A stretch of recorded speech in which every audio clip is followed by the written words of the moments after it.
अस्सलामुअलैकुम दोस्तों, आज हम बात करेंगे कि फ़िज़िक्स के पेपर को कैसे सॉल्व करना चाहिए, कैसे आप फ़िज़िक्स के पेपर में 60 आउट ऑफ 60 मार्क्स हासिल कर सकते हैं। 9th और 10th दोनों क्लासेस में मैंने 60 आउट ऑफ 60 मार्क्स हासिल किए हैं। तो आज मैं अपना एक्सपीरियंस आपके साथ शेयर करूँगा, कैसे शॉर्ट क्वेश्चन सॉल्व करना चाहिए, कैसे आप फ़िज़िक्स के पेपर में फुल मार्क्स हासिल कर सकते हैं।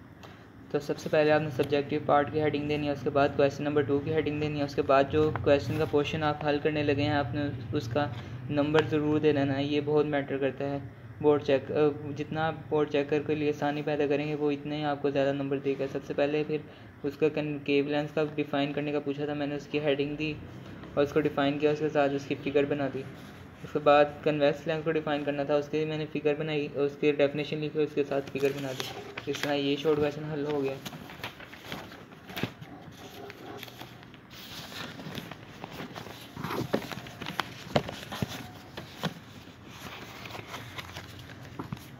उसके बाद शॉर्ट क्वेश्चन था कि वाइब्रेशन को डिफ़ाइन करें और साथ में एम्पलीट्यूड को डिफ़ाइन करें। तो मैंने एम्पलीट्यूड को डिफ़ाइन कर दोनों को डिफ़ाइन कर दिया, एक एक नंबर दोनों का।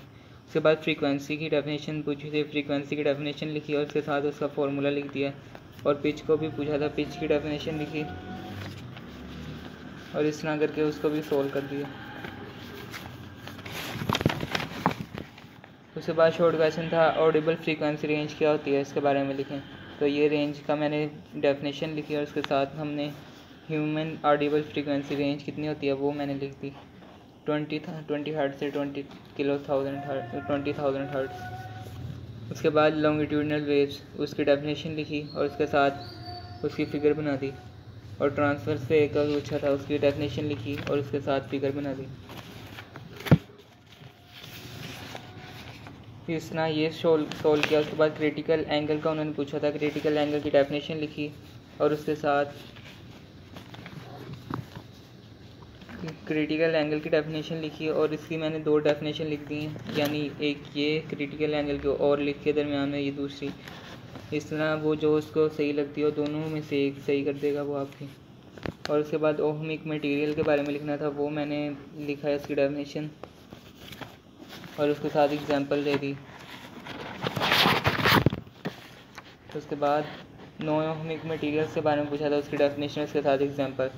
उसके बाद इलेक्ट्रोस्टैटिक इंडक्शन के बारे में लिखना था, तो उसकी मैंने डेफिनेशन वगैरह लिखी है और उसको एक्सप्लेन करना था तो वो एक्सप्लेन किया मैंने उसके साथ, फिर उसको लास्ट पे उसकी डेफिनेशन में लिख दिया।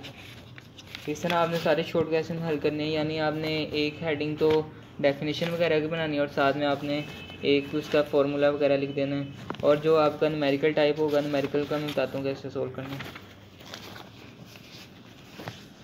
न्यूमेरिकल में ऐसे आपने पहले डाटा लिखना है, इसके साथ आपने फाइंड क्या करना है, इसकी हेडिंग करंट फाइंड करना है, इसके साइड पे लिख दें फाइंड करना है। उसके बाद इसके सोल्यूशन की हेडिंग दें, उसको सोल्व करें। इस तरह करके आपने सारा पेपर सोल्व करना है। अब हम बात करते हैं कि लॉन्ग क्वेश्चन कैसे हल करना है।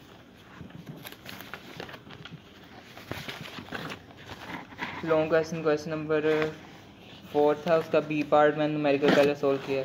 तो उसमें सबसे पहले गिवन डाटा लिखना है, आपने गिवन क्या है। उसके बाद टू फाइंड क्या करना है वो लिखना है। उसके बाद फार्मूला लिखना है। उसके बाद सोल्यूशन। इस तरह अगर आप हेडिंग बनाएंगे तो फिर आपको पूरे नंबर मिलेंगे, उसमें सारों के मार्क्स होते हैं।